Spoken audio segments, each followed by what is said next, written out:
Welcome to ఈనాడు ఈ ప్రతిభ. నా పేరు రాజయ్య. సో మనం ఆంధ్రప్రదేశ్ సామాజిక సాంస్కృతిక చరిత్రలో ఈ క్లాస్లో చెప్పుకోబోతున్న టాపిక్ వచ్చేసి ఆంధ్ర పదము, ఆంధ్ర జాతి పుట్టుపూర్వోత్తరాలు. ఆంధ్ర పదము, ఆంధ్ర జాతి పుట్టుపూర్వోత్తరాలు అనేది మనం ఈ క్లాస్లో చెప్పుకోబోతున్న టాపిక్, రైట్? ఆంధ్ర పదము, ఆంధ్ర పదము అండ్ ఆంధ్ర జాతి పుట్టుపూర్వోత్తరాలు.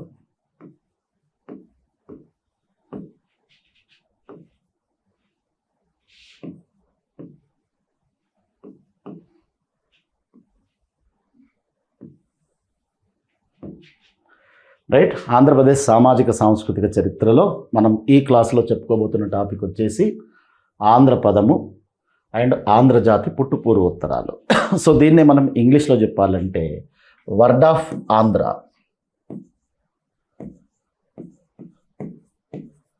Word of Andhra and origin of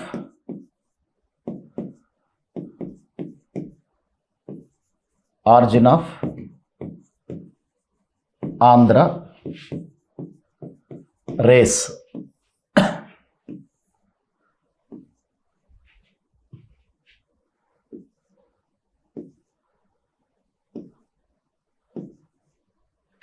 word of Andhra and origin of Andhra race. ఓకేనా? అంటే ఆంధ్ర అనేటువంటి పదం ఎలా వచ్చింది, ఆంధ్ర అనేటువంటి పదం వేటిని సూచించడానికి వాడబడింది, వేటిని సూచించడానికి ఆంధ్ర అనేటువంటి పదాన్ని ఉపయోగించడం జరిగింది. అదేవిధంగా ఆంధ్రజాతి పుట్టుపూర్వోత్తరాలు. మరి ఆంధ్రజాతి మూలాలు ఏంటి, ఆంధ్రజాతి పుట్టుపూర్వోత్తరాలు ఏంటి, అసలు ఆంధ్రులు ఎవరు అనే దాని గురించి మనం ఈ క్లాసులో చెప్పుకోబోతున్నాం. అయితే నిజానికి ఇందులో రెండు టాపిక్స్ ఉన్నాయి. ఒకటి ఆంధ్ర అనేటువంటి పదం ఉంది, మరొకటి ఆంధ్రజాతి మూలాలు ఉన్నాయి. ఓకేనా? అయితే ఇక్కడ రెండు టాపిక్లను మనం ఎలా అర్థం చేసుకోవాలి అంటే, మనం ఆంధ్ర అనేటువంటి పదము ఎలా వచ్చింది అనే దానిలో భాగంగా ఆంధ్రజాతి పుట్టుపూర్వోత్తరాల గురించి చెప్పుకుంటాం. ఆంధ్ర అనేటువంటి పదం గురించి చెప్పుకునే సందర్భంలోనే, ఆంధ్ర అనేటువంటి పద నేపథ్యంలోనే మనం దేని గురించి చెప్పుకుంటాము, ఆంధ్రజాతి పుట్టుపూర్వోత్తరాలు అనే టాపిక్ గురించి కూడా చెప్పుకుంటాం. ఓకేనా? కాబట్టి రెండు టాపిక్లు ఒకే దానికి సంబంధించినవి. ఆంధ్ర అనేటువంటి పదంలోనే మనకు ఆంధ్రజాతి యొక్క పుట్టుపూర్వోత్తరాల గురించిన సమాచారం ఉంటుంది. ఇక దాని గురించి మనం ఈ క్లాస్లో చెప్పుకుందాం, రైట్? సో మరి ఆంధ్ర అనేటువంటి పదం వేటిని సూచించడానికి వాడబడింది, వేటిని సూచించడానికి వాడబడింది. ఆంధ్ర అనేటువంటి పదం అసలు వేటిని సూచించడానికి వాడబడింది, వాటి యొక్క వరుస క్రమం ఏంటి, వాటి యొక్క క్రొనాలజీ ఏంటి అనే దాని గురించి మనం ముందుగా చెప్పుకుందాం. ఓకేనా? రైట్. సో ముందుగా ఆంధ్ర అనేటువంటి పదం ఒక జాతి, ఒక రేస్, ఇక దేన్ని సూచించడానికి వాడబడింది. ఓకేనా? ఇక రెండవది, ఆంధ్ర అనేటువంటి పదం దేశం లేక భూభాగం, దీన్ని సూచించడానికి వాడబడింది. మొదట్లో ఒక జాతిని సూచించడానికి వాడబడింది, తర్వాత ఒక దేశాన్ని, ఒక భూభాగాన్ని సూచించడానికి వాడబడింది. మళ్ళీ ఇక్కడ దేశం అంటే, భూభాగం అంటే అదేదో విదేశం కాదు, అది మన ఆంధ్రదేశమే. ఆంధ్రదేశాన్ని సూచించడానికి, ఆంధ్ర భూభాగాన్ని సూచించడానికి, ఆంధ్రులు నివసిస్తున్న ఓ పర్టికులర్ భూభాగాన్ని సూచించడానికి రెండో దశలో ఆంధ్ర అనేటువంటి పదం వాడబడింది. ఇక కొంత ఆలస్యంగా భాషావాచకంగా వాడబడింది, లేక ఒక భాషను సూచించడానికి వాడబడింది. కొంత ఆలస్యంగా, మొదట్లోనేమో జాతివాచకంగా వాడబడింది. మొదట్లో జాతివాచకంగా ఆంధ్ర అనేటువంటి పదం వాడబడింది.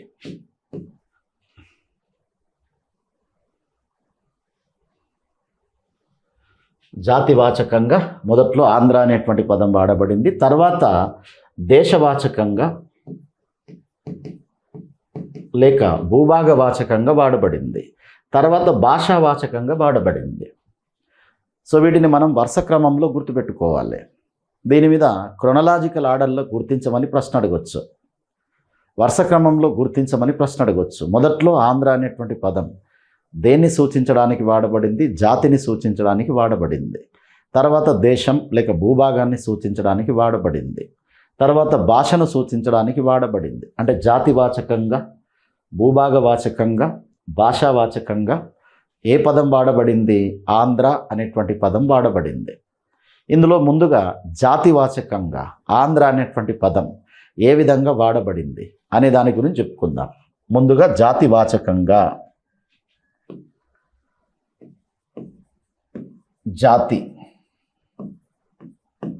వాచకంగా ఆంధ్ర అనే పదం, దీని గురించి చెప్పుకుందాం. ఇక ఇక్కడ మనం గమనించాల్సిన విషయం ఏంటంటే, ఇందులో భాగంగానే ఆంధ్రజాతి పుట్టుపూర్వోత్తరాల గురించిన సమాచారం వస్తుంది. ఆంధ్రజాతి మూలాల గురించి లేక ఆంధ్రజాతి ఆరిజిన్ గురించిన సమాచారం మనకి ఇందులో భాగంగా వస్తుంది, అంతర్భాగంగా వస్తుంది. కాబట్టి ఇక్కడ మనం ఆంధ్ర అనే పదంతో పాటుగా ఇంకా దేని గురించి నేర్చుకోబోతున్నాం? ఆంధ్రజాతి మూలాల గురించి, ఆంధ్రజాతి పుట్టు పూర్వోత్తరాల గురించి నేర్చుకోబోతున్నాం. ఓకేనా? సో కొన్ని గ్రంథాలు అదేవిధంగా శాసనాలు, ఇక వీటిలో జాతివాచకంగా ఆంధ్ర అనేటువంటి పదం మొదటిసారిగా వాడబడింది, గ్రంథాలలో వాడబడింది అండ్ శాసనాలలో వాడబడింది. ఏ పదం వాడబడింది? ఆంధ్ర అనేటువంటి పదం జాతివాచకంగా వాడబడింది, గ్రంథాలలోను శాసనాలలోను. ముందుగా మనం గ్రంథాల గురించి చెప్పుకుందాం. గ్రంథాలు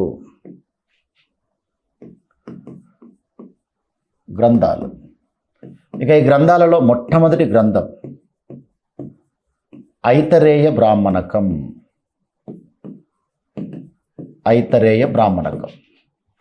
సో మరి ఐతరేయ బ్రాహ్మణకం అంటే ఏంటి అసలు? నిజానికి ప్రతి వేదానికి అనుబంధంగా కొన్ని బ్రాహ్మణకాలు ఉంటాయి. 4 వేదాలు ఉంటే ఈ 4 వేదాలకు అనుబంధంగా మొత్తం 7 బ్రాహ్మణకాలు ఉన్నాయి. 4 వేదాలకు అనుబంధంగా మొత్తం 7 బ్రాహ్మణకాలు ఉన్నాయి. మరి 4 వేదాలలో మొదటిది ఏంటిది? ఋగ్వేదం. ఋగ్వేదానికి అనుబంధంగా 2 బ్రాహ్మణకాలు ఉంటాయి. ఋగ్వేదానికి అనుబంధంగా 2 బ్రాహ్మణకాలు ఉన్నాయి. ఆ 2 బ్రాహ్మణకాలలో ఒకటి ఈ ఐతరేయ బ్రాహ్మణకం. మరి ఐతరేయ బ్రాహ్మణానికి మన ఆంధ్రజాతి నేపథ్యంలో ఉన్నటువంటి ప్రాధాన్యత ఏంటి, ఉన్నటువంటి ఇంపార్టెన్స్ ఏంటి?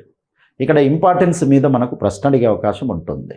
ఏంటి మరి దీనికి ఉన్న ఇంపార్టెన్స్ అంటే, అసలు ఆంధ్ర అనే ఒక జాతి ఉందని, ఆంధ్ర అనే ఒక జాతి ఉంది అని మొదటిసారిగా పేర్కొన్న గ్రంథం ఐతరేయ బ్రాహ్మణకం.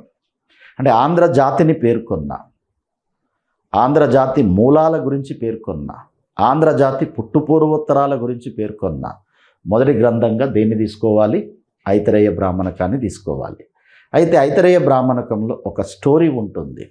ఆ స్టోరీలో ఈ సమాచారం ఉంటుంది. ఆంధ్రజాతి మూలాల గురించిన సమాచారం ఒక స్టోరీలో ఉంటుంది. మరి ఇక్కడ స్టోరీని మనం ప్రామాణికంగా తీసుకోవచ్చా వద్దా లేదా అనేది మాత్రం కొంత వివాదాస్పదమే. ఇది ఒక స్టోరీ, ఆ స్టోరీ కొంత నమ్మశక్యం కాకుండా కూడా ఉంటుంది. సో మరి దాన్ని మనం ప్రామాణికంగా తీసుకోవచ్చా లేదా అనేది మాత్రం కొంత వివాదాస్పదం. కాకపోతే ఇక్కడ వివాదాస్పద జోలికి వెళ్ళకుండా మనం చరిత్రలో ప్రతి దానికి చారిత్రక కోణాన్ని చూడాలి, చారిత్రక నేపథ్యాన్ని మాత్రమే చరిత్రలో తీసుకోవాలి. ఓకేనా? కొన్ని అతిశయోక్తులు ఉంటాయి, కొన్ని అభూత కల్పనలు ఉంటాయి, కొన్ని పొగడతలు ఉంటాయి, కొన్ని ప్రశంసలు ఉంటాయి. కానీ వాటన్నింటినీ మనం ఏ కోణంలో చూడాలి? చారిత్రక కోణంలో చూడాలి. అందులో చారిత్రక వాస్తవికత ఏమైనా ఉందా అనే దాన్ని మాత్రమే ఇక్కడ మనం చూడాలి. కాబట్టి ఇప్పుడు అదే కోణంలో మనం ఐతరేయ బ్రాహ్మణకంలో ఉన్న ఒక స్టోరీని చూడాలి. మొత్తానికి దీన్ని ఎగ్జామినేషన్ పాయింట్ ఆఫ్ వ్యూలో తీసుకోవాలి. దీని మీద చాలాసార్లు ప్రశ్న అడిగిండు. ఈ ప్రశ్న ఇండియన్ హిస్టరీలో కూడా అడిగిండు. కేవలం మన ఏపీ హిస్టరీలో మాత్రమే కాకుండా దీనికి సంబంధించినటువంటి ప్రశ్న ఇండియన్ హిస్టరీలో కూడా అడిగిండు. ఏమని అడిగిండు? ఆంధ్ర జాతి గురించి పేర్కొన్న మొదటి గ్రంథం ఏంటి? ఇండియన్ హిస్టరీలో వచ్చింది ప్రశ్న అండ్ మన ఏపీ హిస్టరీలో కూడా వచ్చింది. దానికి ఆన్సర్ ఐతరేయ బ్రాహ్మణకం. మరి ఇందులో ఉన్న ఆ స్టోరీ ఏంటి? ఇగో ఆ స్టోరీలో ముఖ్యమైనటువంటి పాత్రలు, ఒకటి విశ్వామిత్ర,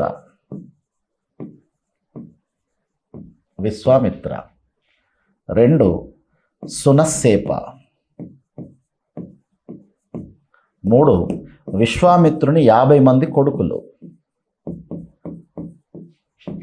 ఇగో ఈ ముగ్గురు గురించి ఉంటుంది ఈ స్టోరీలో ప్రధానంగా.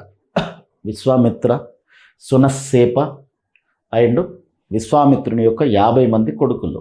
ఇక వీళ్ళ గురించి ఉంటుంది. ఇక ఇందులో ముందుగా మనం వీళ్ళిద్దరిని తీసుకుందాం. ఎవరిని? విశ్వామిత్ర అండ్ సునస్సేప. ఇక వీళ్ళిద్దరిని తీసుకుందాం. ఓకేనా? సో ముందు విశ్వామిత్రుని తీసుకుందాం. విశ్వామిత్రుడంట ఒకరోజు ప్రమాదంలో ఉన్నటువంటి సునస్సేపుని కాపాడిండంట. సునస్సేపుడు అనే ఒక బ్రాహ్మణ యువకుణ్ణి ప్రమాదం నుంచి విశ్వామిత్రుడు కాపాడిండు. కాపాడి సునస్సేపుణ్ణి తన ఆశ్రమానికి లేక తన ఇంటికి తీసుకొచ్చాడు. తన ఇంటికి తీసుకొచ్చి ఇక వీళ్ళని ఆదేశించాడు, తన కొడుకులను ఆదేశించాడు, 50 మంది కొడుకులను. ఏమని ఆదేశించాడు? ఇప్పటి నుండి ఇతన్ని మీలో ఒకటిలా చూసుకోండి అని ఆదేశించిండంట. అందుకు వీళ్ళు నిరాకరించిందంట. 50 మంది విశ్వామిత్రుని కొడుకులు విశ్వామిత్రుని ఆదేశాన్ని పాటించకుండా నిరాకరించిళ్ళు. దీంతో విశ్వామిత్రుడు ఆవేశంతో ఆగ్రహంతో తన 50 మంది కొడుకులను ఆర్యేతర భూముల్లోకి వెళ్ళమని బహిష్కరించిండంట. ఆర్యేతర భూముల్లోకి వెళ్ళండి అని శపించిండంట, లేక బహిష్కరించిండంట. అంటే ఈ విధంగా ఆర్య భూముల నుంచి ఈ 50 మంది కొడుకులు ఆర్యేతర భూముల్లోకి బహిష్కరించబడ్డారు. మరి ఇక్కడ ఆర్య భూములు అంటే ఏంటి, ఆర్యేతర భూములు అంటే ఏంటి? ఆర్య భూములు అండ్ ఆర్యేతర భూములు. మరి దీన్ని ఏ విధంగా అర్థం చేసుకోవాలి? సో ఆర్య భూములు అంటే ఉత్తర భారతదేశం, ఇక ఈ ప్రాంతం. ఆర్యేతర భూములు అంటే ఇక్కడ దక్షిణ భారతదేశం. ఆర్య భూములు అంటే ఉత్తర భారతదేశం, ఆర్యేతర భూములు అంటే దక్షిణ భారతదేశం. అయితే ఇక్కడ దీనికి ఉన్న చారిత్రక కోణాన్ని మనం అర్థం చేసుకోవాలి, చారిత్రక వాస్తవికతను మనం అర్థం చేసుకోవాలి. ఎలా అర్థం చేసుకోవాలి? నిజానికైతే ఇప్పుడు మనం చెప్పుకునే స్టోరీ వాస్తవానికి ఆర్య నాగరికత కాలానికి చెందింది, ముఖ్యంగా మలివేద కాలానికి చెందింది అని కూడా చెప్పొచ్చు, లేక ఆర్య నాగరికత అని అర్థం చేసుకోండి. ఆర్య నాగరికత ఇగో ఈ కాలానికి చెందింది. ఆర్యులు జనరల్గా మధ్య ఆసియా నుంచి భారతదేశానికి వచ్చారు. మొదట్లో సప్త సింధు ప్రాంతంలో నివసించారు. తర్వాత ఇటువైపు వచ్చి గంగా మైదాన ప్రాంతంలో స్థిరపడ్డారు. గంగా మైదాన ప్రాంతాల నుంచి క్రమంగా దేశమంతా విస్తరించారు. ఎవరు? ఆర్యులు. అయితే ఆర్యులు మొదట్లో దక్షిణ భారతదేశంలోకి రావడానికి అనేక ప్రయత్నాలు చేశారు. కానీ వాళ్ళు మొదట్లో ఈ ప్రయత్నంలో సఫలీకృతులు కాలేదు. ఎందుకు కాలేదు అంటే ఇక్కడ మధ్యలో వింధ్యసాత్పుర పర్వతాలు ఉన్నాయి. మరి ఆ రోజుల్లో ఉత్తరాది వాళ్ళు దక్షిణాదిలోకి రావాలంటే, దక్షిణాది వాళ్ళు ఉత్తరాదిలోకి వెళ్ళాలంటే ఏవి అడ్డంకులుగా ఉండేవి? వింధ్యసాత్పుర పర్వతాలు అడ్డంకులుగా ఉండేవి. కాబట్టి అంత సులభం కాదు వింధ్యసాత్పుర పర్వతాలను దాటడం. అందుకే ఉత్తరాదిలోని ఆర్య భూముల్లో ఎవరినైనా శిక్షించాల్సి వచ్చినప్పుడు వాళ్ళు ఎలాంటి శిక్షలు వేసేవాళ్ళంటే ఇక ఇక్కడికి బహిష్కరించేవాళ్ళు, ఎక్కడికి? దక్షిణాదిలోకి బహిష్కరించేవాళ్ళు. ఇక దీన్నే వాళ్ళు ఆర్యేతర భూములని పిలిచేవాళ్ళు. ఇక వాళ్ళకి అది పెద్ద శిక్ష అన్నట్టు. ఎందుకంటే వాళ్ళు వింధ్యసాత్పుర పర్వతాలను దాటడం చాలా కష్టం, అది వాళ్ళకు పెద్ద శిక్ష. అంటే ఈ విధానం ఆర్య నాగరికత కాలంలో అమల్లో ఉండేది. ఇక ఇది దీనికి ఉన్న చారిత్రక వాస్తవికత. కానీ ఇక్కడ ఈ స్టోరీని మనం తీసుకుంటే ఈ స్టోరీలో ఈ చారిత్రక వాస్తవికతనే చూడాలి. ఓకేనా? విశ్వామిత్రుడు తన 50 మంది కొడుకులను శపించిండా లేక బహిష్కరించిండా? ఎక్కడికి బహిష్కరించిండు, ఎక్కడికి శపించిండు? ఆర్యేతర భూముల్లోకి శపించిండు, బహిష్కరించిండు.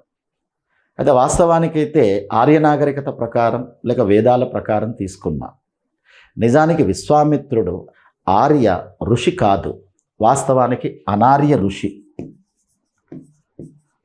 విశ్వామిత్రుడు మొదట అనార్య ఋషినే, ఇక్కడి స్థానికుడే. ఓకేనా? మొదట్లో ఇతడు ఆర్య నాగరికతను యజ్ఞాలు యాగాలను, వాటి పేరు మీద జరుగుతున్న జంతుబలి హింసను, అదేవిధంగా ఇంద్రుని ఆధిపత్యాన్ని, వీటన్నింటినీ ప్రశ్నించిన వాడే ఎవరు? విశ్వామిత్ర.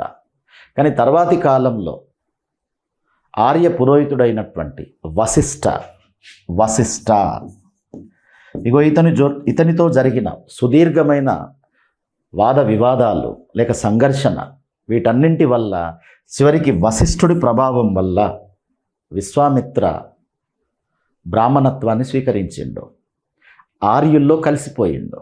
అప్పటి నుంచి ఆర్య ఋషి అనేటువంటి గుర్తింపు వచ్చింది. తాను ఆర్యుల్లో కలిసిపోయిన తర్వాత ఇక ఎవరైతే తన వాళ్ళు ఉన్నారో, అంటే అనార్యులు ఉన్నారో, వాళ్ళందరినీ ఆర్యుల్లో కలిసిపోమ్మని ఆదేశించిండంట. అందుకు చాలామంది నిరాకరించిండ్రు. అలా నిరాకరించినటువంటి వాళ్ళను విశ్వామిత్రుడు దక్షిణాదిలోకి బహిష్కరించిండంట. ఇక ఇది మరొక చారిత్రక కోణం, ఇది మరొక చారిత్రక వాస్తవికత. అంటే మొత్తానికి మనం ఏం గమనించాలి?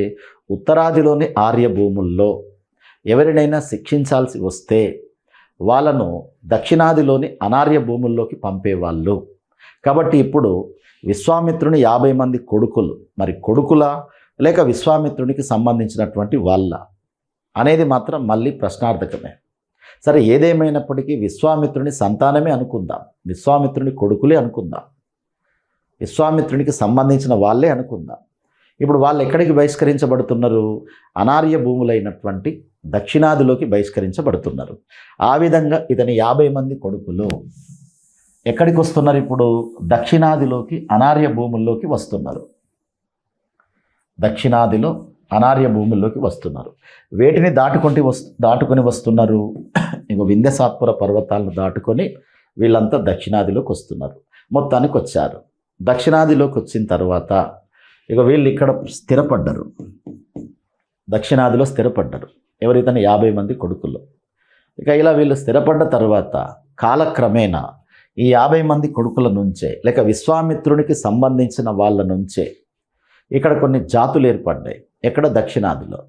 వీళ్ళు ఇక్కడ స్థిరపడడం వల్ల, సుదీర్ఘకాలం ఇక్కడ స్థిరపడడం వల్ల, ఇక్కడే ఉండిపోవడం వల్ల వీళ్ళ నుంచే కొన్ని జాతులు ఏర్పడ్డాయి అంట. మరి ఆ జాతులు ఏంటి?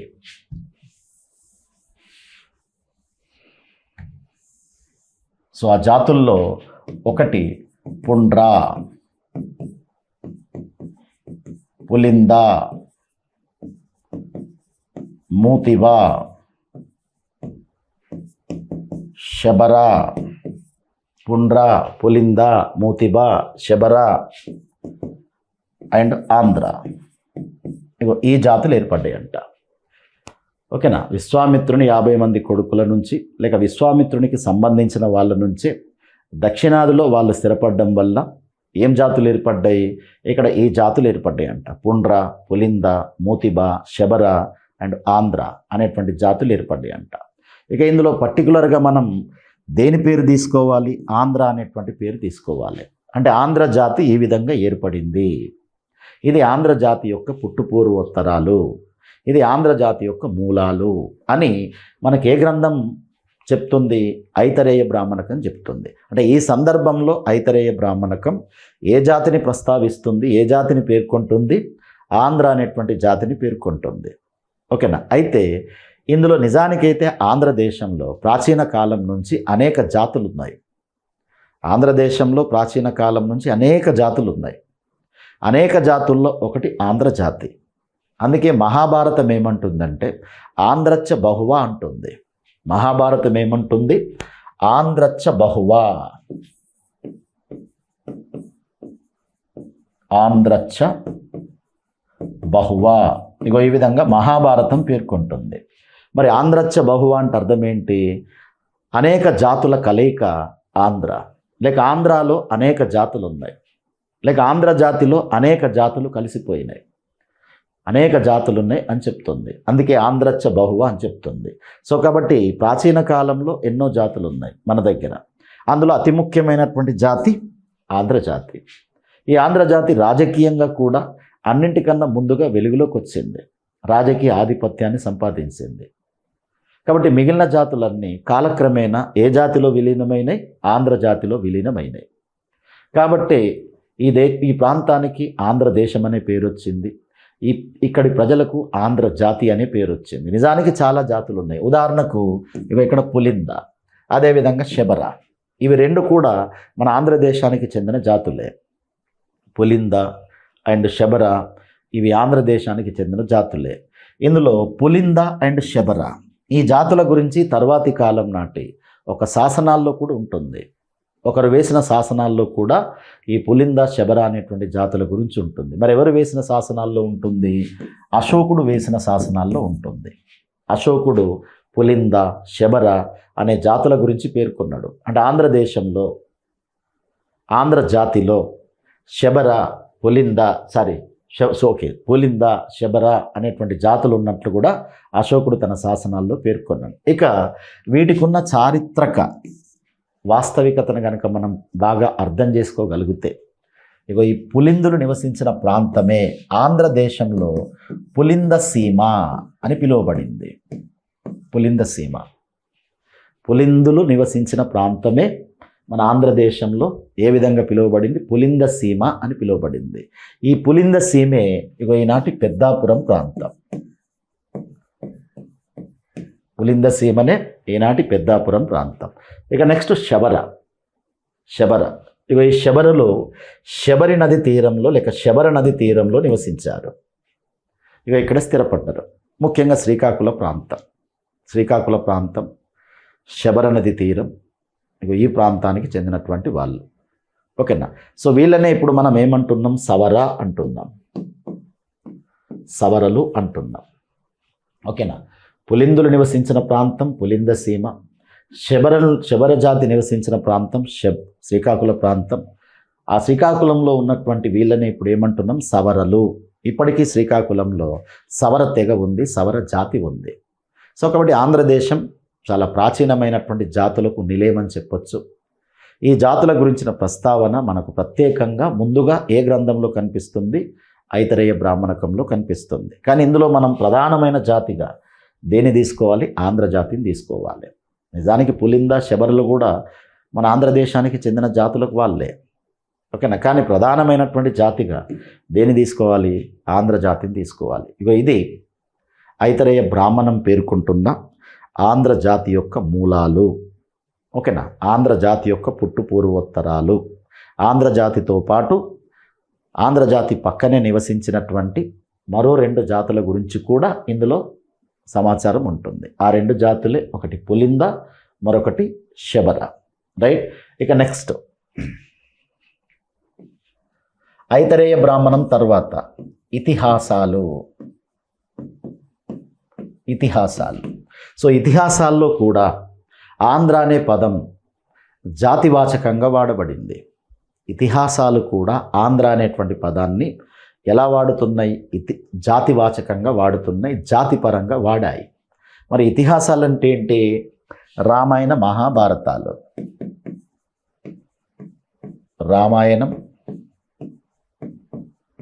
అండ్ మహాభారతం. ఇందులో కూడా మన ఆంధ్ర జాతికి సంబంధించిన ప్రస్తావనలు ఉంటాయి. ఆంధ్ర అనే పదం ఇందులో కూడా జాతివాచకంగా వాడబడినట్టు తెలుస్తుంది. ముఖ్యంగా రామాయణం దక్షిణాది కొన్ని జాతుల గురించి పేర్కొంటుంది. ఆ జాతుల్లో ఎగ్జాంపుల్ 1 రిషిక, 2 మైషక, 3 ఆంధ్ర. ఈ జాతుల గురించి పేర్కొంటుంది. ఇంకా చోళ, పాండ్య, చేర ఇలాంటి జాతుల గురించి కూడా పేర్కొంటుంది రామాయణం. సరే, వాటిని పక్కన పెడదాం. ఇక్కడ వీటిని తీసుకుందాం. రిషిక, మైషక, ఆంధ్ర అనేటువంటి జాతుల గురించిన ప్రస్తావన ఎందులో ఉంటుంది? రామాయణంలో ఉంటుంది. దక్షిణాది జాతుల గురించి పేర్కొనే సందర్భంలో ముఖ్యంగా మన ఆంధ్రదేశంతో సంబంధం ఉన్న ఈ జాతుల గురించి పేర్కొంటుంది. పర్టికులర్గా ఇక్కడ మైషక అండ్ ఆంధ్ర అనే జాతులను తీసుకోవాలి. మైషకులు. మరి మైషకులు అంటే ఎవరు? ఏ ప్రాంతానికి చెందినటువంటి వాళ్ళు? వీళ్ళు కూడా చాలా ప్రాచీనమైనటువంటి తెగ, ప్రాచీనమైనటువంటి జాతి. ఓకేనా? సో వీళ్ళు ముఖ్యంగా మూసీ నది పరివాహక ప్రాంతానికి చెందినటువంటి వాళ్ళు. మూసీ నది, కృష్ణానది పరివాహక ప్రాంతాలకు చెందినటువంటి వాళ్ళు మైషక అనేటువంటి తెగ. ఈ ప్రాంతాలను శాతవాహన కాలంలో ఖారవేలుడు పరిపాలించినట్లు ఖారవేలుడు వేసినటువంటి ఒక శాసనం పేర్కొంటుంది. ఆ శాసనం ఏంటి? హాతీగుంప శాసనం. హాతీగుంప శాసనం. ఈ మైషక అనే జాతి మీద, తెగ మీద ఖారవేలుడు ఆధిపత్యాన్ని చెలాయించినట్టు పేర్కొంటుంది. అందుకే ఖారవేలుని బిరుదుల్లో ఒక బిరుదు మైషకాధిపతి. మైషకాధిపతి. ఇది ఖారవేలుని బిరుదుల్లో ఒక బిరుదు, మైషకాధిపతి. సో మైషకాధిపతి అంటే ఎవరికి అధిపతి? మైషక అనేటువంటి తెగకు అధిపతి అని చెప్పొచ్చు. రైట్. ఇక ఇప్పుడు నెక్స్ట్ ఏం జాతి? ఆంధ్ర జాతి. అంటే రామాయణంలో ఆంధ్ర జాతి గురించిన ప్రస్తావన కూడా ఉంటుంది. ఆంధ్ర అనే పదాన్ని రామాయణం ఏ వాచకంగా వాడింది? భాషావాచకంగా వాడింది. రైట్. ఇక నెక్స్ట్ మహాభారతాన్ని తీసుకుందాం. మహాభారతం. సో ఇందాక చెప్పుకున్నాం మహాభారతం ఏమని పేర్కొంటుంది? అనేక జాతుల గురించి పేర్కొంటుంది ఇక్కడ. అందుకే ఒక పదం ఉంటుంది మహాభారతంలో. ఏ పదం ఉంటుంది? ఆంధ్రచ్చ బహువా. ఆంధ్రచ్చ బహువా అనేటువంటి పదం ఉంటుంది. అంటే అనేక జాతులు ఆంధ్ర జాతిలో విలీనమైనాయి. అనేక జాతుల పైన ఆంధ్ర జాతి ఆధిపత్యాన్ని చెలాయించింది. అందుకే ఇక్కడి జాతులన్నింటికీ స్థూలంగా ఆంధ్ర జాతి అనేటువంటి పేరు వచ్చింది అని మహాభారతం పేర్కొంటుంది. ఇక మహాభారతం ఆంధ్ర జాతి గురించి చాలా వివరాలు ఇచ్చింది. మరి ఇంకా మహాభారతం ఇచ్చిన వివరాలు ఏంటి? ఇక ఇక్కడ శ్రీకృష్ణుని చంపడానికి కంసుడు, శ్రీకృష్ణుని చంపడానికి కంసుడు ఒక మల్లయోధుణ్ణి లేక ఒక కుస్తీ వీరుణ్ణి ఏర్పాటు చేసిందంట. మల్లయోధుడు, మల్లయోధుడు లేక కుస్తీ వీరుడు. ఇగో ఇతన్ని ఏర్పాటు చేసిందంట. ఎవరిని చంపడానికి? శ్రీకృష్ణుని చంపడానికి. ఇగో అతని పేరు జానురాంధ్రుడు. జానురాంధ్రుడు. సో ఇందులో ఏ పదం కనిపిస్తుంది? ఆంధ్ర అనేటువంటి పదం కనిపిస్తుంది. ఆంధ్ర జాతివాడు అనే పదం కనిపిస్తుంది. ఎవరతను? జానురాంధ్రుడు. అతని పేరు జానురాంధ్రుడు. రైట్. అదేవిధంగా మహాభారతం ప్రకారం ద్రౌపది, మహాభారతం ప్రకారం ద్రౌపది స్వయంవరానికి కూడా ఆంధ్రులు హాజరయ్యిందంట. ద్రౌపది స్వయంవరానికి సైతం ఆంధ్రులు హాజరయ్యారు అని ఏ గ్రంథం పేర్కొంటుంది? మహాభారతం పేర్కొంటుంది. అదేవిధంగా మహాభారతం ప్రకారం కురుక్షేత్ర యుద్ధంలో, కురుక్షేత్ర యుద్ధంలో సైతం ఆంధ్రులు పాల్గొన్నారంట. కాకపోతే ఎవరి తరపున పాల్గొన్నారు? కౌరవుల తరపున పాల్గొన్నారంట. మహాభారతం ప్రకారం ఆంధ్రులు కురుక్షేత్ర యుద్ధంలో పాల్గొన్నారు. ఎవరి తరపున పాల్గొన్నారు? కౌరవుల తరపున పాల్గొన్నారంట. కౌరవుల తరపున పాల్గొన్న ఆంధ్రులను కురుక్షేత్ర యుద్ధంలో పాండవుల్లో ఒకరైనటువంటి సహదేవుడు ఓడించాడంట. సహదేవుడు జయించాడంట. సహదేవ. అంటే ఈ విధంగా ఇతిహాసాల్లో కూడా మన ఆంధ్ర జాతి గురించిన చాలా గొప్ప ప్రస్తావనలు ఉన్నాయి అని చెప్పొచ్చు.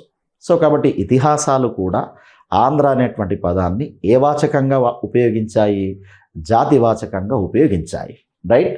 ఇక నెక్స్ట్ పురాణాలను తీసుకుందాం. పురాణాలు.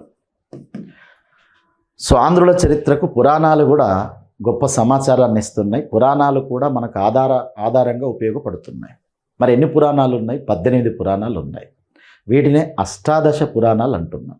అయితే ఇందులో కొన్ని పురాణాలు మాత్రం పర్టికులర్గా మన ఆంధ్ర జాతి గురించి, ఆంధ్ర దేశాన్ని పరిపాలించినటువంటి రాజవంశాల గురించి, వాళ్ళ యొక్క వంశావళుల గురించి పేర్కొంటున్నాయి. ముఖ్యంగా మత్స్య పురాణం, వాయు పురాణం, మార్కండేయ పురాణం, స్కంద పురాణం. ఇగో ఇలాంటి పురాణాల్లో మన ఆంధ్ర జాతి గురించి, మన ఆంధ్ర దేశాన్ని పరిపాలించిన రాజవంశాల గురించినటువంటి ప్రస్తావన ఉంటుంది. ఆంధ్ర జాతి మూలాల గురించి పురాణాల్లో ఉంటుంది. మరి ఏ విధంగా ఉంటుంది పురాణాల్లో ఆంధ్ర జాతి మూలాల గురించి? ఏమంటున్నాయి పురాణాలంటే, సో ముఖ్యంగా వక్సు నది,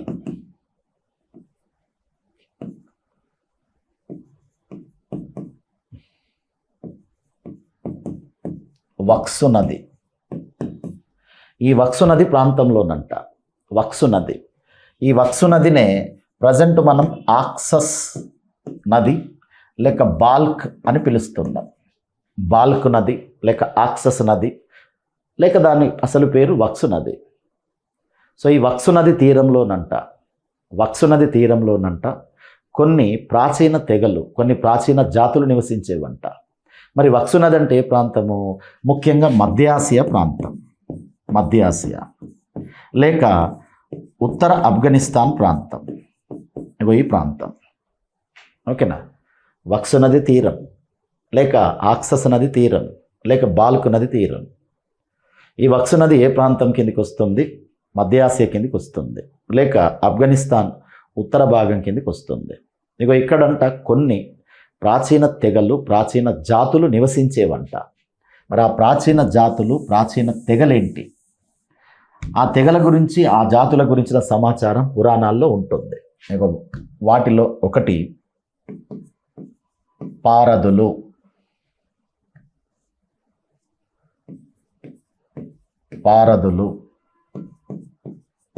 పహలవులు, ములక అండ్ దరద.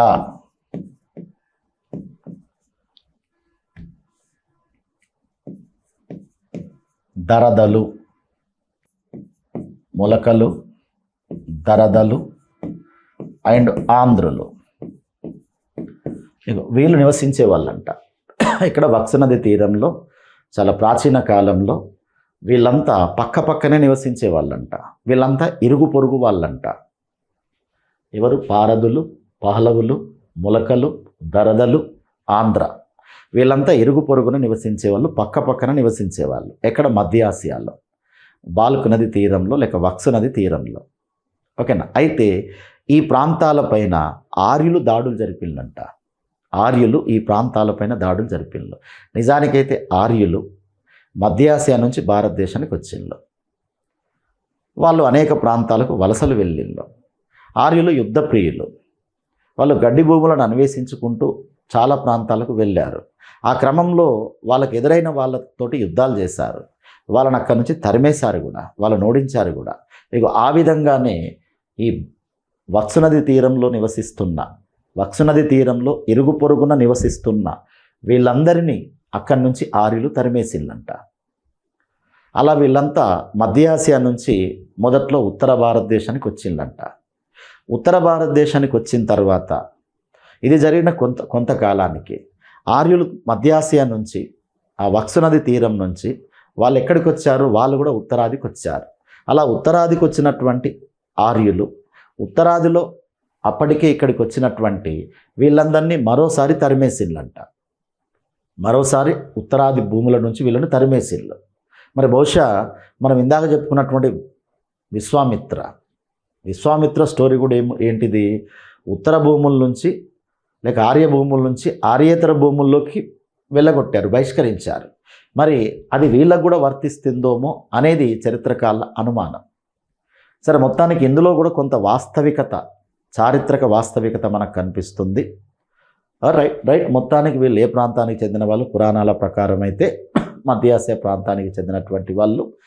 ఇప్పుడు వీళ్ళను మొదట్లో మధ్య ఆసియా నుంచి తరిమేశారు, తర్వాత ఉత్తర భారతదేశం నుంచి తరిమేశారు. ఉత్తర భారతదేశం నుంచి తరిమివేయబడిన వీళ్ళంతా ఏదోలాగా వింధ్యసాత్పుర పర్వతాలను దాటుకొని వీళ్ళు దక్షిణాదికి వచ్చారు. దక్షిణాదిలో స్థిరపడ్డారు. మళ్ళీ దక్షిణాదిలో వీళ్ళంతా దూరంగా ఏం స్థిరపడలే, వీళ్ళంతా పక్కనే స్థిరపడ్డారు. ఇక్కడ వీళ్ళు ఇరుగు పొరుగుని నివసించిండ్రు.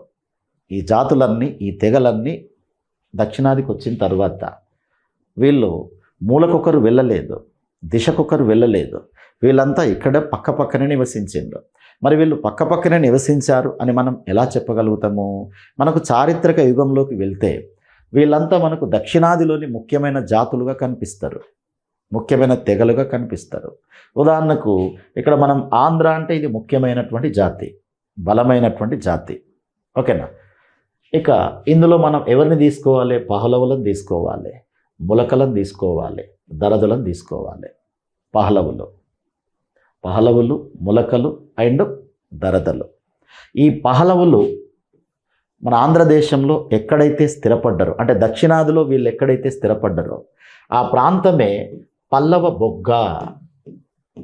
పల్లవ బొగ్గ అనే పేరుతో ప్రసిద్ధిగాంచింది. పహలవులు స్థిరపడిన దక్షిణాది ప్రాంతమే పల్లవ బొగ్గ. ఈ పల్లవ బొగ్గనే తర్వాత పలనాడు అని పిలిచారు.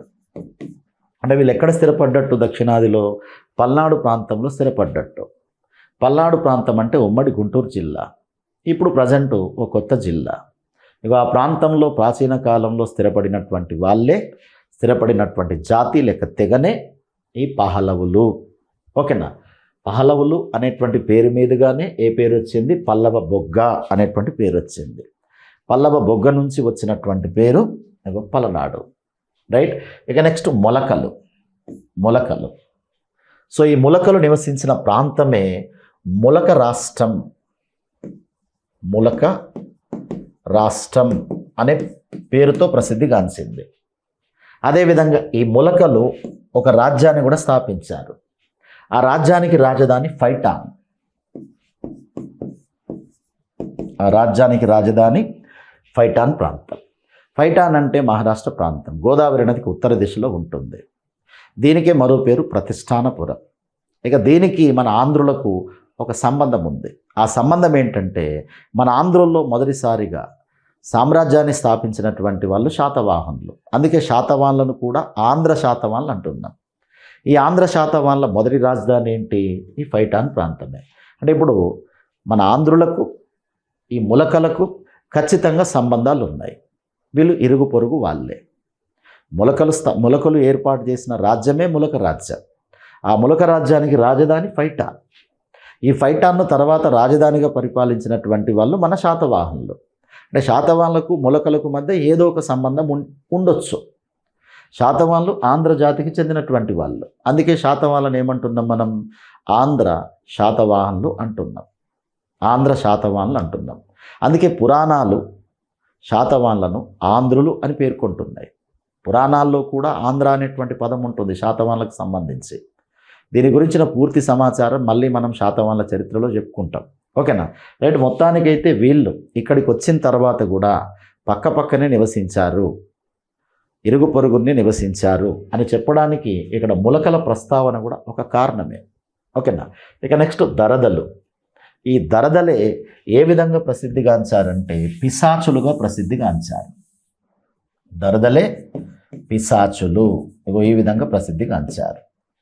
వీళ్ళు మాట్లాడిన భాష పైశాచిక భాషగా ప్రసిద్ధిగాంచింది. దరదలే పిశాచులుగా ప్రసిద్ధిగాంచారు, పిశాచులుగా పిలువబడ్డారు. పిశాచులు మాట్లాడిన భాషనే ఈ పైశాచిక భాష. ఒక రకంగా ప్రపంచంలోనే రాయడం చదవడం నేర్చుకున్న మొదటి వాళ్ళు ఈ పిశాచులు. ప్రపంచంలోనే రాయడం చదవడం నేర్చుకున్న మొదటి వాళ్ళుగా ఎవరిని గుర్తిస్తారు? పిశాచులను గుర్తిస్తారు. ఇది పిశాచులకు ఉన్నటువంటి ప్రాధాన్యత. పిశాచులు మాట్లాడిన భాష పైశాచిక భాష. మనకి పైశాచిక భాష యొక్క ప్రస్తావన మళ్ళీ చారిత్రక యుగంలో ఎవరి చరిత్రలో వస్తుంది? శాతవాహనుల చరిత్రలో వస్తుంది. శాతవాహనుల కాలంలో ఈ పైశాచిక భాషలో ఓ గొప్ప కవి ఉన్నాడు. అతని పేరు గుణాఢ్య. గుణాఢ్యుడు రాసినటువంటి గ్రంథమే బృహత్కథ. ఈ బృహత్కథ ఏ భాషలో రాయబడింది? పైశాచిక అనేటువంటి భాషలో రాయబడింది. ఓకేనా? సో కాబట్టి ఇక్కడ పహలవులకు, ములకలకు, దరదులకు మరియు ఆంధ్రులకు వీళ్ళందరికీ దగ్గరి సంబంధాలు ఉన్నాయి. వీళ్ళందరూ పక్కపక్కనే నివసించారు. ఇంకా పురాణాల్లో కొన్ని ప్రాంతాల గురించిన, అదేవిధంగా ఒక జాతి గురించిన ప్రత్యేకమైనటువంటి ప్రస్తావన ఉంటుంది. ఎలా ఉంటుంది అంటే, మనం ఇందాక చెప్పుకున్నటువంటి వక్సునది తీరం, ఈ వక్సునది తీరంలో అంద్రి అనే ఒక ప్రాంతం ఉంటుంది. అంద్రి అనేటువంటి ప్రాంతం. మరి బహుశా అక్కడ ఆంధ్రులు నివసించడం వల్ల ఆ ప్రాంతానికి అంద్రి అనేటువంటి ప్రాంతం అనే పేరు వచ్చి ఉండొచ్చు. అదేవిధంగా తర్వాతి కాలంలో ఆఫ్ఘనిస్తాన్ ప్రాంతంలో యుద్ధ ప్రియులను లేక యుద్ధ వీరులను ఏమని పిలిచేవాళ్ళు అంటే అందేరి అని పిలిచేవాళ్ళు.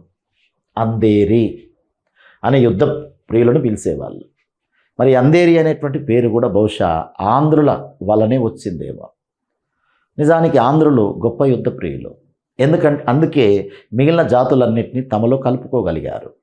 మిగిలిన పారదులు, పహలవులు, ములకలు, దరదలు వీళ్ళు నిజానికి యుద్ధప్రియులు కాదు.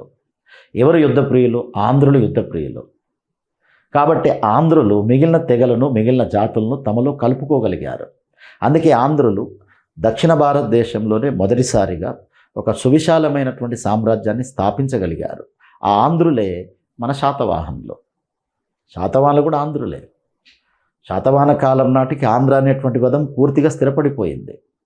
మిగిలిన జాతులన్నీ శాతవాహనుల రూపంలో ఆంధ్ర జాతిలో విలీనమైపోయినాయి. మిగిలిన జాతులన్నీ శాతవాహనుల రూపంలో ఆంధ్ర జాతి ఆధిపత్యాన్ని అంగీకరించినాయి. అందుకే ఈ ప్రాంతానికి వీళ్ళందరూ నివసించిన ఈ ప్రాంతానికి పహలవులు, ములకలు, దరదలు వీళ్ళందరూ నివసించిన ఈ ప్రాంతానికి ఏమని పేరు వచ్చింది? ఆంధ్రదేశం అనేటువంటి పేరు వచ్చింది. ఇది పురాణాలు పేర్కొంటున్న ఆంధ్రజాతి యొక్క పేరు, లేక ఆంధ్రజాతి యొక్క మూలాలు. ఆంధ్ర అనే పదాన్ని పురాణాలు ఏ వాచకంగా ఉపయోగించినాయి? భాషావాచకంగా ఉపయోగించినాయి. ఈ విధంగా మనం పురాణాలను అర్థం చేసుకోవాలి. రైట్. ఇక పురాణాల తర్వాత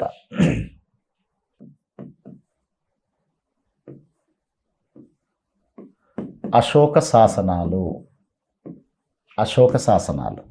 సో భారతదేశంలో శాసనాలు వేయడం ఎవరితో మొదలైంది? అశోకునితో మొదలైంది. ఇక అశోకుడు నిజానికి చాలా శాసనాలు వేశాడు. ఒకవేళ అశోకుని శాసనాలను కనుక మనం కౌంట్ చేస్తే మొత్తం 181 శాసనాలు వస్తాయి. అందులో కొన్ని శాసనాలు మన ఆంధ్రజాతి గురించి పేర్కొంటున్నాయి. అశోకుడు వేసిన కొన్ని శాసనాల్లో మన ఆంధ్రజాతి గురించిన ప్రస్తావన ఉంటుంది. ముఖ్యంగా 13వ శిలాశాసనంలో ఉంటుంది. 13వ శిలాశాసనం. ఇక ఇప్పుడు ఆంధ్రజాతి నేపథ్యంలో 13వ శిలాశాసనానికి ఒక ప్రత్యేకత ఉంది.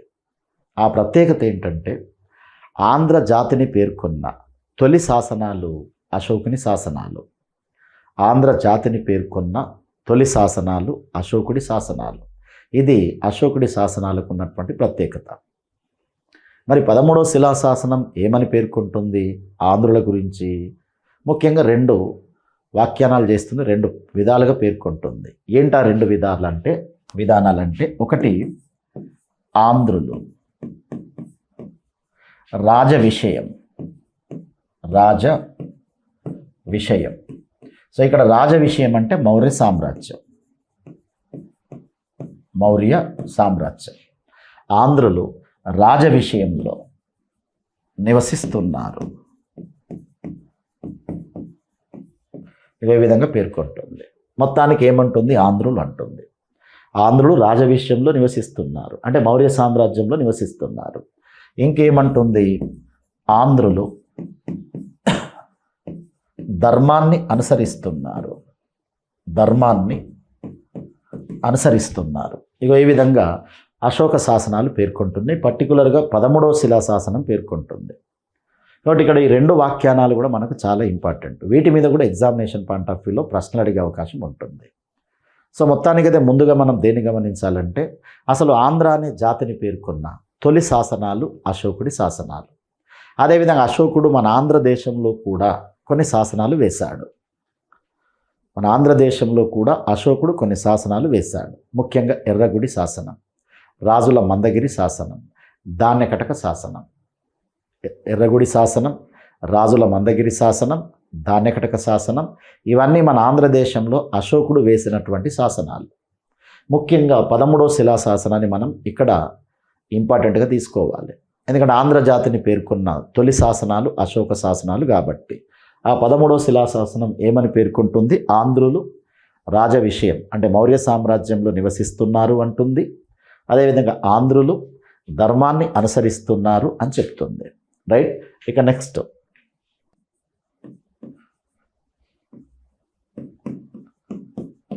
మెగస్తనీస్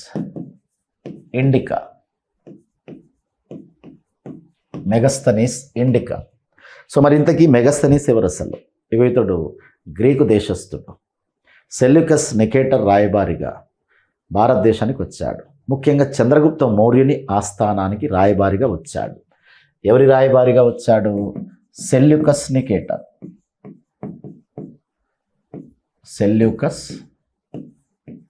నికేటర్కు రాయబారిగా ఎక్కడికి వచ్చాడు? భారతదేశానికి. లేక చంద్రగుప్త మౌర్య. చంద్రగుప్త మౌర్య ఇతని ఆస్థానానికి వచ్చాడు. మొత్తానికి ఇక్కడ తన అనుభవాలన్నింటినీ ఒక గ్రంథంగా రాశాడు. ఆ గ్రంథమే ఇండికా గ్రంథం. ఇక్కడ మెగస్తనీస్కు ఇండికా గ్రంథానికి చాలా ప్రాధాన్యత ఉంది మన ఆంధ్ర జాతి నేపథ్యంలో. మరి ఏంటో ప్రాధాన్యత? సో సింపుల్గా చెప్పాలంటే ఆంధ్ర జాతి గురించి పేర్కొన్న తొలి విదేశీయుడు మెగస్తనీస్. ఆంధ్ర జాతి గురించి పేర్కొన్న తొలి విదేశీ గ్రంథం ఇండికా గ్రంథం. ఇది మెగస్తనీస్కు ఇండికాకు ఆంధ్ర జాతి నేపథ్యంలో ఉన్న ప్రత్యేకత. మరి ఏమని పేర్కొంటుంది ఇండికా? ఏమని పేర్కొంటున్నాడు మెగస్తనీస్? ఇక్కడ ఇతని ప్రస్తావనలు, ఈ గ్రంథ ప్రస్తావనలు కూడా చాలా ఇంపార్టెంట్. ఏమంటుంది ఇండికా అంటే, నెంబర్ 1, ఆంధ్రులకు గొప్ప సైన్యం ఉంది. గొప్ప సైన్యం ఆంధ్రులకు.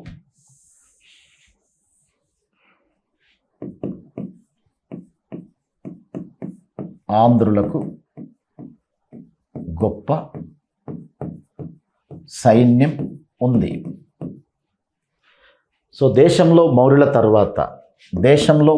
తర్వాత ఆంధ్రులే బలమైన సైన్యాన్ని కలిగి ఉన్నారు.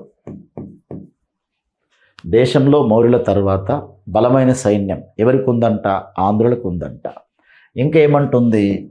ఆంధ్రులకు 30 నగరాలు ఉన్నాయి.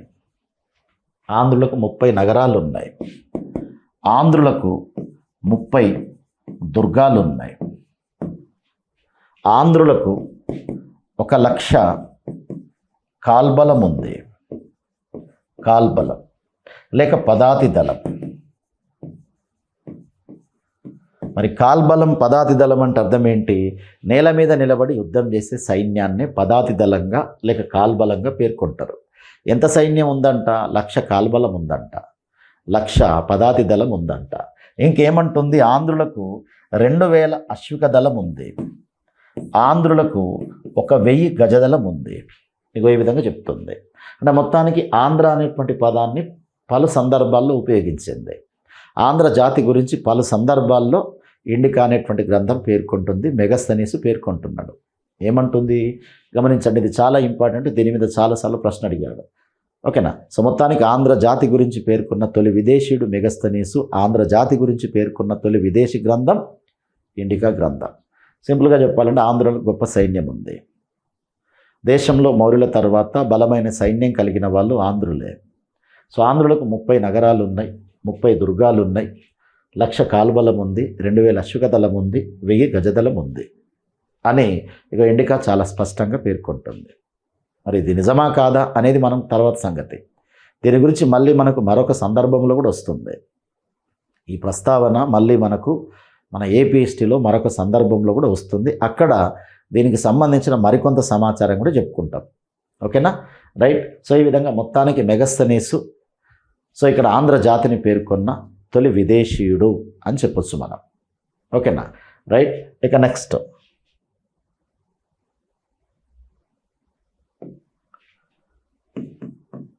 జైన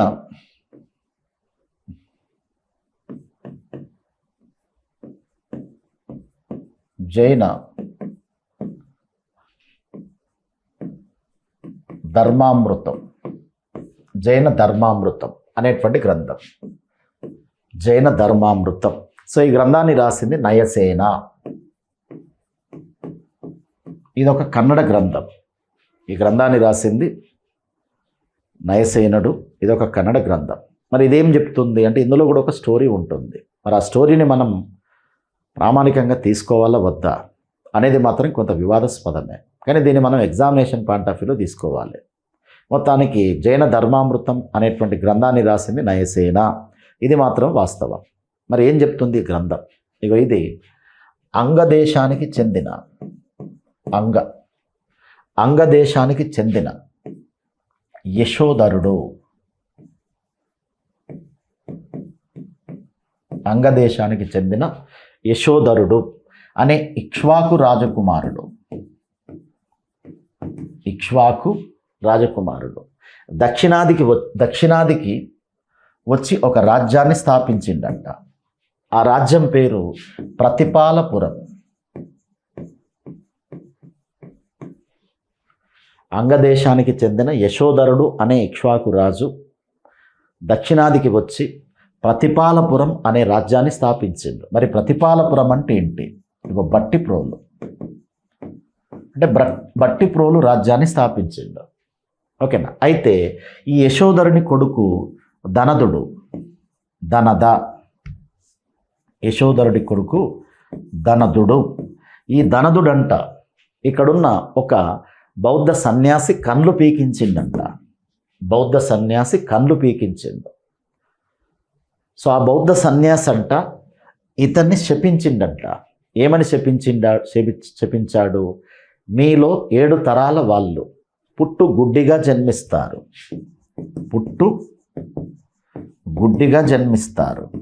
అని నీకు ధనదుణ్ణి శపించిండంట. అందుకే అప్పటి నుంచి ఈ వీళ్ళు అందులు లేక అందకులు ఈ విధంగా పిలువబడ్డారంట. అంటే ఇప్పుడు అందకులు అని ఎవరిని తీసుకోవాలి? ఆంధ్రులను తీసుకోవాలి. ఆంధ్రులనే జైన గ్రంథం ఏమంటుంది? అందులు అంటుంది, అందకులు అంటుంది. ఆంధ్రులనే జైన గ్రంథం అందులు అందకులు అంటుంది. ఒకవేళ ఈ గ్రంథాన్ని కనుక మనం ప్రామాణికంగా తీసుకుంటే ఇక్కడ ఆంధ్రులు ఎవరి వారసులు? యశోధరుడి వారసులు లేక ధనదుడి వారసులు. ఈ ధనదుడు యశోధరుడు వీళ్ళ మూలాలు ఎక్కడున్నాయి? అంగరాజ్యంలో ఉన్నాయి. అంగరాజ్యం అంటే ఉత్తర భారతదేశం, బీహారు ప్రాంతం. అక్కడి నుంచి వచ్చినటువంటి వాళ్ళ వారసులే ఇక్కడ ఏ విధంగా ప్రసిద్ధిగాంచారు? అందకులు, అందులు అని ప్రసిద్ధిగాంచారు. ఇదంతా ఎవరి శాపం వల్ల? ఒక బౌద్ధ సన్యాసి శాపం వల్ల. మరి దీన్ని మనం ప్రామాణికంగా తీసుకుందామా లేదా అనేది వాస్తవానికి కాంట్రవర్సీ. ఇక్కడ కేవలం ఎగ్జామినేషన్ పాయింట్ ఆఫ్ వ్యూలో మాత్రమే ఇక్కడ మనం దీన్ని తీసుకోవాలి. ఓకేనా? సో ఈ విధంగా ఆనాటి కొన్ని గ్రంథాలు, కొన్ని శాసనాలు ఆంధ్రజాతి పుట్టుపూర్వోత్తరాల గురించిన సమాచారం ఇచ్చాయి. రైట్? సో మొదట్లో ఆంధ్ర అనేటువంటి పదం దేన్ని సూచించడానికి వాడబడింది? జాతిని సూచించడానికి వాడబడింది. మరి తర్వాతి కాలంలో ఆంధ్ర అనేటువంటి పదం దేన్ని సూచించడానికి వాడబడింది? దేశం లేక భూభాగాన్ని సూచించడానికి వాడబడింది. దేశవాచకం లేక భూభాగవాచకంగా.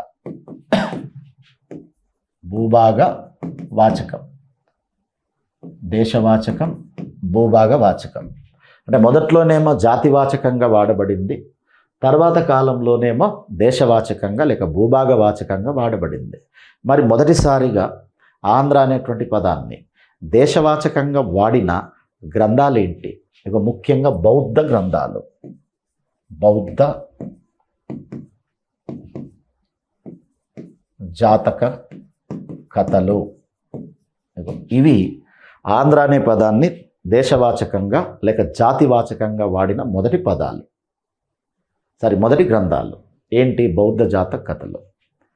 ఈ బౌద్ధ జాతక కథలు ఆంధ్రదేశం గురించి ఏమని వర్ణిస్తున్నాయి అంటే వజ్రభూమి, నాగలోకం, నాగదేశం, వజ్రదేశం, అందకరట్ట ఇలా వర్ణిస్తున్నాయి. అందకరట్ట రట్ట అంటే భూభాగం, అందకరట్ట. అండ్ నాగలోకం, నాగదేశం, వజ్రభూమి ఈ విధంగా ఆంధ్రదేశాన్ని వర్ణిస్తున్నాయి, ఆంధ్రదేశాన్ని పేర్కొంటున్నాయి. అందకరట్ట, ఇక్కడ మనం రట్ట అంటే భూభాగం, దీన్ని మనం ముఖ్యంగా తీసుకోవాలి. అదేవిధంగా నాగలోకం అండ్ నాగదేశం, అదేవిధంగా వజ్రభూమి. మరి ఎందుకు ఇక్కడ నాగలోకం, నాగదేశం అని పేర్కొంటున్నాయి అంటే నిజానికైతే బౌద్ధమత గ్రంథాల ప్రకారం మన ఆంధ్రదేశంలో మొదటిసారిగా బౌద్ధాన్ని స్వీకరించినటువంటి జాతి ఈ నాగజాతి. ఈ నాగజాతి కూడా మన ఆంధ్రదేశానికి చెందినటువంటి ఒక ప్రాచీనమైన జాతి. మనం ఇందాక చెప్పుకున్న పహలవ, దరదలు, పహలవులు అండ్ ఆంధ్ర, ఇవి శబర, ఇవి ఎంతటి ప్రాచీనమైన జాతులో ఇక్కడ నాగా అనేటువంటి జాతి కూడా అంతటి ప్రాచీనమైంది.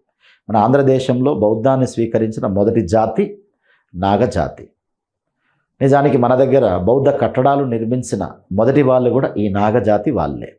ఉదాహరణకు నాగాశోక నిర్మించిన కట్టడమే అమరావతి స్తూపం. మన దగ్గర ప్రాచీన బౌద్ధ స్తూపాలు, ప్రాచీన బౌద్ధ కట్టడాలు, వీటన్నింటినీ ఏ జాతి ప్రజలు నిర్మించారు? నాగజాతి ప్రజలు నిర్మించారు. నాగజాతి ప్రజలే మొదటిసారిగా బౌద్ధాన్ని స్వీకరించారు. అందుకే బౌద్ధ జాతక కథలు లేక బౌద్ధ గ్రంథాలు ఈ దేశాన్ని, ఈ ప్రాంతాన్ని ఏమంటున్నాయి? నాగదేశం, నాగలోకం అని పిలుస్తున్నాయి. ఓకేనా? అదేవిధంగా వజ్రభూమి అంటే ఇక్కడ ధాన్యకటక ప్రాంతం. ధాన్యకటక ప్రాంతాన్నే వజ్రభూమి, వజ్రలోకం అని పిలిచేవాళ్ళు. ఓకేనా? అక్కడ వజ్రముని బౌద్ధానికి సంబంధించినటువంటి మంత్రాలు తయారు చేసేవాడు అని బౌద్ధ గ్రంథాలు పేర్కొంటున్నాయి. దీని గురించి మళ్ళీ మనం మరొక సందర్భంలో చెప్పుకుందాం, ఈ వజ్రభూమి గురించి. రైట్. మొత్తానికి బౌద్ధ జాతక కథలు ఆంధ్ర అనే పదాన్ని ఏ వాచకంగా ఉపయోగిస్తున్నాయి? దేశవాచకంగా ఉపయోగిస్తున్నాయి. ముఖ్యంగా ఇక్కడ బౌద్ధ జాతక కథల్లో మనం కొన్నింటిని తీసుకుందాం. అందులో ముఖ్యంగా ఒకటి భీమసేన జాతకం.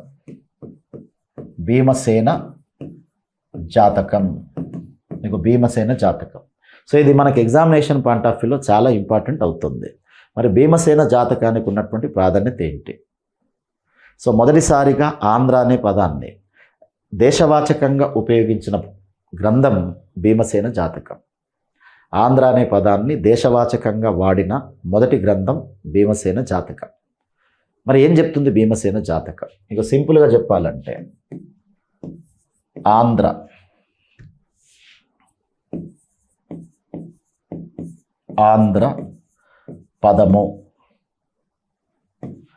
ఆంధ్ర పదమును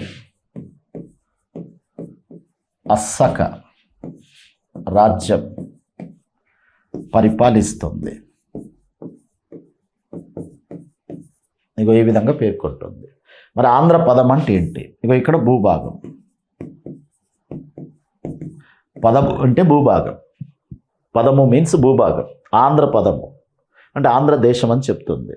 ఆంధ్రదేశాన్ని ఎవరు పరిపాలిస్తున్నారంట? అస్సక రాజ్యం పరిపాలిస్తుందంట. మరి అస్సక రాజ్యం అంటే ఏంటి?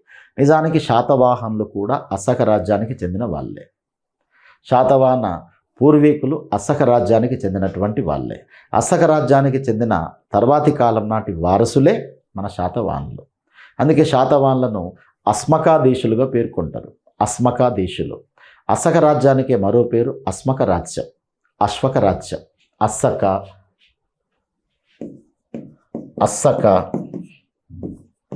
అశ్వక అండ్ అశ్మక.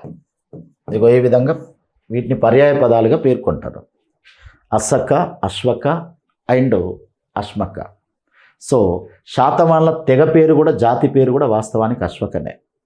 ఎందుకంటే శాత అనేటువంటి పదానికి అర్థం, శాత అనే పదానికి అర్థం వాస్తవానికి గుర్రం అని అర్థం, అశ్వము అని అర్థం.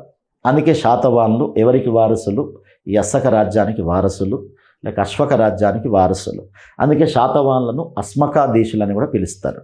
ముఖ్యంగా నానేఘాట్ శాసనంలో మొదటి శాతకర్ణిని అతని భార్య అయినటువంటి దేవి నాగనిక ఏమని వర్ణించింది? అశ్మకాధీశుడు అంటూ వర్ణించింది. రైట్. మొత్తానికి ఇక్కడ ఏం చెప్తుంది భీమసేన జాతకం అంటే ఆంధ్ర పదము అంటే ఆంధ్ర భూభాగాన్ని ఏ రాజ్యం పరిపాలిస్తుందంట? అస్సక రాజ్యం పరిపాలిస్తుందంట. ఈ అస్సక రాజ్యం నిజామాబాదు ప్రాంతానికి చెందింది. అక్కడి నుంచి దక్షిణాది మొత్తానికి విస్తరించింది. కాకపోతే కేరళ, తమిళ ప్రాంతం మినహా దాదాపు దక్షిణాది మొత్తానికి ఈ అస్సక రాజ్యం విస్తరించింది. అస్సక రాజ్యానికి చెందినటువంటి తర్వాతి కాలం నాటి వాళ్ళే శాతవాహనులు. ఇంకా ఇది మన వస్త్ర పరిశ్రమ గురించి కూడా పేర్కొంటుంది. అంటే భీమసేన జాతకం ప్రకారం ఆంధ్రదేశం వస్త్ర పరిశ్రమకు చాలా ప్రసిద్ధి. ఇక దీని మీద ఒక ఎగ్జామ్లో ప్రశ్న అడిగిండు. ఆంధ్రదేశం వస్త్ర పరిశ్రమకు చాలా ప్రసిద్ధి అని ఏ గ్రంథం పేర్కొంటుంది? భీమసేన జాతకం పేర్కొంటుంది. ఇక మరొక బౌద్ధ గ్రంథం శరి వణిజ జాతకం. శరివనిజ జాతకం. సో మరి శరివనిజ జాతకం ఏమంటుందంటే ఆంధ్ర నగరి అని పేర్కొంటుంది. అంటే ఒక ప్రాంతం గురించి పేర్కొంటుంది. శరివనిజ జాతకంలో ఈ పదం ఉంటుంది, ఆంధ్ర నగరి అనే పదం ఉంటుంది. ఈ ఆంధ్ర నగరి అంటే ఏంటి మరి? ఇక ధాన్య కటకం. ఆంధ్ర నగరి అంటే ఏంటి? ధాన్య కటకం. ధాన్య కటకాన్ని ఆంధ్ర నగరిగా పేర్కొంటుంది. మరి ఆంధ్ర నగరి అంటే అర్థం ఏంటి? అంటే ఆంధ్రదేశానికి రాజధాని అని అర్థం. ఆంధ్రదేశానికి రాజధానులను ఏ విధంగా పిలిచేవాళ్ళు? ముఖ్యంగా ఒక 3 నగరాలను ఆంధ్ర నగరి అని పిలిచేవాళ్ళు. అందులో మొదటి నగరం దానకటకం, రెండవ నగరం వేంగి నగరం, మూడో నగరం ఓరుగల్లు నగరం. ఈ మూడింటిని మన చరిత్రలో ఆంధ్ర నగరి అని పిలిచేవాళ్ళు. ఇవి అందుకే శరివనిజ జాతకం ఏమంటుంది? ధాన్య కటకానికి ఆంధ్ర నగరి అనే పేరుతో పేర్కొంటుంది ధాన్య కటకాన్ని. ఈ ధాన్య కటకం అంట తైలవాహ నది ఒడ్డున ఉండేదంట అని పేర్కొంటుంది. తైలవాహ నది ఒడ్డున ఉంది, తైలవాహ నది ఒడ్డున ఆంధ్ర నగరి ఉంది అని పేర్కొంటుంది. మరి తైలవాహ నది అంటే ఏంటి? తైలవాహ అంటే నూనెలా నల్లగా ప్రవహించే నది. నూనెలాగా నల్లగా ప్రవహించే నది. ఇక ఈ నదీ తీరానికి చెందిన నగరమే ఆంధ్ర నగరి. నూనెలా నల్లగా ప్రవహించే నది. మరి నూనెలా నల్లగా ప్రవహించే నదిగా మరి ఏ నదిని గుర్తిస్తారు? ముఖ్యంగా కృష్ణా నదిని గుర్తిస్తారు. కృష్ణా నది. ముఖ్యంగా ఏ నగరాన్ని గుర్తిస్తారు? కృష్ణా నదిని గుర్తిస్తారు. కాబట్టి ఇక్కడ తైలవాహ నది అంటే ఏంటి అంటే మనం కృష్ణా నదిని గుర్తించాలి.